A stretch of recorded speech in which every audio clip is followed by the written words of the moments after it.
Hello, this is the Townsbury Council General Inquiries line. How can I help you? Hello. I'm calling to find out information about some of the evening classes you offer. I've decided I want to start a new hobby. Okay, great. Are you interested in educational skills or more learning for pleasure? I'm looking for something to do in my spare time, so learning for pleasure, I suppose. I'd like to do something creative. What kinds of classes do you have? Right. We have a variety of different classes that you may be interested in. Looking at the course information document, the first one I can suggest is all about pottery, or rather, what we call ceramic design. The class is for students who want to expand on their existing knowledge and experience by discovering new ways of designing pottery, so it's not really suitable for beginners. At £85 for 5 sessions on Fridays, it's a rather expensive option, but worth it. Although it sounds great, I've had no experience, so that one's not for me. Is there a class that requires no experience? Yes, that's not a problem. We have our extended course on upholstery. Although the description doesn't say much, in this course you'll learn how to restore old furniture by giving it a new look using different types of fabric. It's a good choice if you're environmentally minded. This one is £300, but it covers 3 months' tuition and includes all the fabrics and materials. It runs on Mondays and Wednesdays. That one sounds very interesting. I'll have to think about it, as it's a big commitment.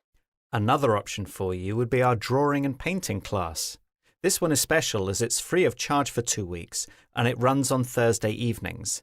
In this class, you'll learn different techniques to help you with your creativity and learn how to get the best out of different subjects. Again, you need no experience for this class. It would be wrong of me not to go to this one because of the price. I think I'll definitely sign up for it. Are there any writing classes? Yes, we have a writing class set up on Tuesday evenings called Creative Writing. This runs for a month and costs just £10 a session. We have a published author taking the class, and they will guide you through different styles of writing to help you use your creativity. At the end of the course, there's a competition to get a piece published in the local newspaper. That sounds great. Thank you very much. Can I book a couple of classes over the phone with you now, or would it be better to go to the website?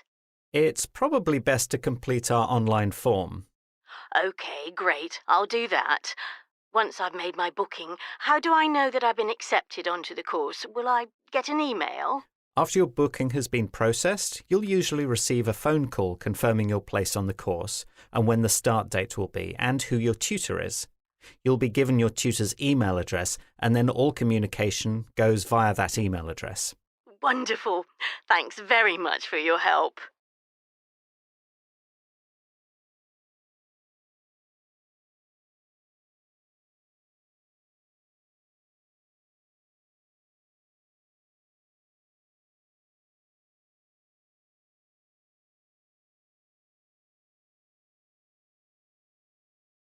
Welcome to the town meeting on the development of our town centre. I'm Martin King, the leader of the Town Planning Committee, and I'm pleased to see so many of you here. What I propose to do is to talk through some of our residents' concerns about the town centre, and following that, some recommendations for improvements. First of all, I'm thrilled to say that the majority of residents were happy with the widening of the pavements in the High Street. This work was carried out last year and has been a huge success. However, there is now some concern that there are too many vehicles using the road, and people are calling for all traffic to be banned, which I'll come to later. Other residents have been questioning the function of the town square. In the past, it hosted many events, but in recent times, the square has seen a distinct lack of use, which some residents find disappointing. The outdoor market, on the other hand, is always bustling with people on the days that it runs. A few respondents to our survey suggest expanding the range of items, especially locally grown produce. And this is something we'll look into. Generally, our residents are happy that the town has a market and are keen to see it remain for many more years. The park to the south of the town seems to be in constant use, with school children on school trips, as well as the craft fairs, which happen on weekends during the summer. Although we welcome continued use of the park, we do urge people to clean up after themselves. We've had more complaints about rubbish this year than any other year on record. Since we've increased the number of bins in the park, we hope that this will have a positive effect. Moving on to our proposals for the future developments. What do we recommend? Firstly, I can tell you that we have a reasonably good budget for any works that are agreed this year, and the Council didn't need to increase taxation in order to fund these. Instead of using our reserve funds for emergencies, we've been able to get a government grant through a special city rejuvenation budget. The first major project we want to undertake is that of the town square. It has already been pedestrianised, so there's no traffic to worry about. But we want to make it into an inclusive entertainment and art space. This'll mean no more confusion about the function of the square, and we hope to encourage artists from local colleges and schools to help us turn the space into living art. Our second suggestion is more to do with bringing the community together to make a better living space.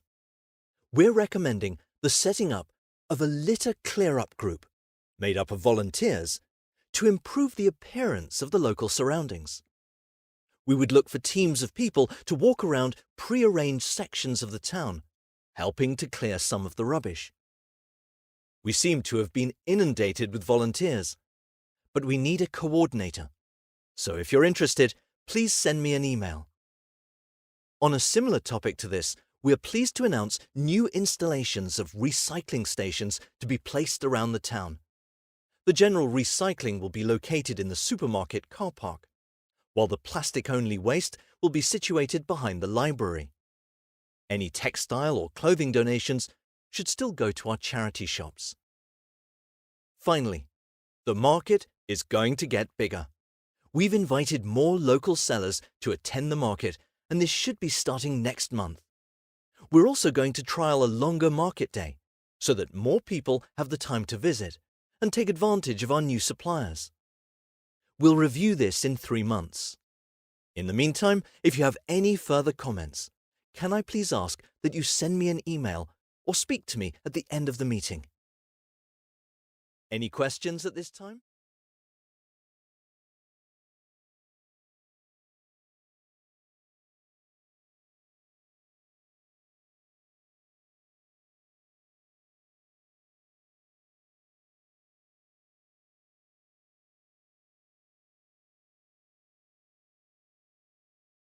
Hi, it's Mark, isn't it? We sat next to each other in our first lecture yesterday. Yes, that's right. In chemistry, right? I'm sorry, but I've forgotten your name. I'm Kate. Don't worry, it's hard remembering everyone's names when you're meeting so many people for the first time.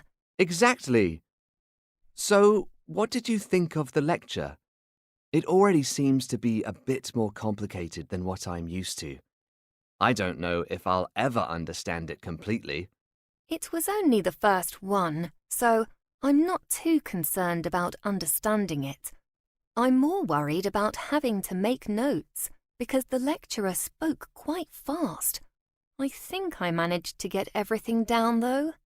She did go through a lot of information, didn't she? Maybe we just need to adjust to her style, or just get accustomed to it. I'm sure things will improve. That's what I'm hoping. Maybe after 3 years of studying, I'll be able to catch everything she said. What was it she said at the end of the lecture? Are we going to have a test already? No, nothing like that. It's not really even homework. But we need to start thinking about what kind of presentation we want to do in a few weeks. We can work together on that if you like. That sounds good. Thanks. What other subject are you studying? I decided to take biology because I'm thinking of training to become a vet. Oh, I couldn't study biology even though I really wanted to. I just didn't get high enough grades. So in the end, I chose physics. But not because I know what I want to do in the future. What about maths? Are you good at that? Not really, but I try my best. I'm more interested in the space science side of physics. It's always intrigued me. Besides, my mum is a physics teacher, so she helped to persuade me. I don't think physics is for me, even though I enjoy complicated equations. So I'll leave that to you. How are you finding things here so far? A little overwhelming, really. It's all new and exciting, but there's a lot to take in. How about you? I'm definitely excited. The halls of residence are an experience. I have plenty of space, but I'm just not keen on sharing a room with another person. I've never done it before, so I need to get used to that. Saying that, though, my roommate is great, and we have a well-equipped kitchen, so we've already bonded over a shared love of cooking. I see. Well, I'm in a shared house with 4 other people, but we each have our own rooms. We haven't really used the kitchen so far. We've just been relying on takeaway food, but it's quite an expensive way of eating. I don't think I could live in halls. It's too close to the university, and I like to be able to cycle to keep myself in shape. I hadn't thought of that. Have you joined the cycling club? I didn't know the university has one. Where did you see that? In our welcome pack. You need your own bike. Okay, that's not a problem. And it's £10 a term, so very reasonable. Yes, that's not too bad. I'll have to look into it. Thanks. Have you joined any clubs? I joined the creative writing group, but I'm not too sure I'll carry on with it.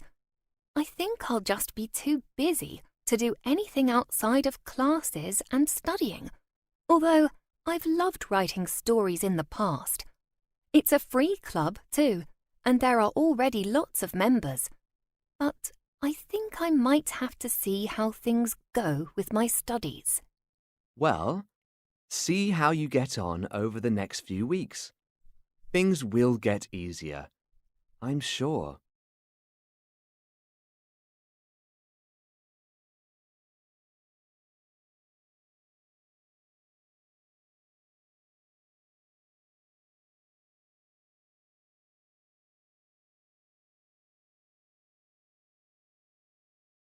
Good afternoon, everybody. Today, we're talking about starting the research into your family tree for your final social history project of the semester. It's good to see so many of you here to learn some techniques for doing the research. I can tell you that besides helping you to get a good grade, it should be very rewarding. So, shall we make a start? To begin, the most important resources are your living relatives, your parents, aunts and uncles, and even cousins. Ask them what they know about previous generations, including dates of birth, marriage, and death, and the approximate places where these people lived. Exact addresses can be incredibly useful in your research. You might also need to ask about any potential nicknames or shortened names, as these may appear on official documents. By asking your family these questions, you get an excellent foundation to your personal history. You may even want to create a questionnaire for your family to answer. With this information, you can start to build your tree. The next step you might want to take is to search family homes for any folders which could contain important information, like photographs or official certificates. Having photos gives your research a more personal aspect, which many people like. Diaries and letters are also useful sources of information, but especially the latter, as they may reveal family details not previously recorded. Any information you find, however, will need to be organized in such a way that it's easy for you to find again. And if you're going to use the research for your project to create a history for future generations, you'll want to make something which can easily be understood. This is when you might decide to go online. There are various websites, both free and subscription-based, which you can choose from to help you build your own digital family tree. One advantage of this is that it helps you keep the information you find in an organized manner. Most of these websites allow the user to attach photographs and other documents, so all the information for one person is collated in one place. It's possible to see other researchers' trees too, if they're public, but a word of warning here. You should always try to verify facts you discover by looking for official records. Often, there's a lot of misinformation on public family trees, so you must ensure you're following the right path. People's names and dates of birth can be uncannily similar, so take time to check the data you have. The websites you can find will give you access to national records and other certificates, which will help you to prove the information you've gathered. One aspect of doing family research that a lot of people forget about is the use of social media. You may or may not already have a profile on one of the networking sites, but it can be surprising how much information you can find by being on one. There's a wide range of family history groups and associations that have social media groups for you to join, especially if they're linked to one specific area or locality. You can search for groups related to a specific county or state, and even some that concentrate on towns and villages in your area of interest. In addition to being part of a community with similar aims, you'll be able to get tips from other members as well as being able to give your own. It's more than likely that you'll find other members researching the same family history, and you might find some long-lost relatives. A different or concurrent route to follow would be to take a DNA test. Although these can be expensive, the family historian may find links to places or groups of people that would never have been possible by following a paper trail. Before taking a test, though, you need to make sure that you are fully prepared for any hidden family secrets that may be thrown up by the results. You won't necessarily get all the answers to your questions, but DNA tests can reveal certain aspects of your heritage. For example, with the results, you may be able to work out migration patterns of your ancestors. By this, I mean discovering which area of the world their DNA is closely matched to. This can often come up with surprising results, as your DNA may be connected to a distant location. Should you choose to go down this path, you'll find that your results will change over time. This is because more and more people are being tested all the time, so your results will be updated on a regular basis. You might feel that this is a step too far for a university project, but it's there as an option. In essence, these are the first steps I'd suggest people take when considering their own family history research. However, I think that my main advice would be to persevere.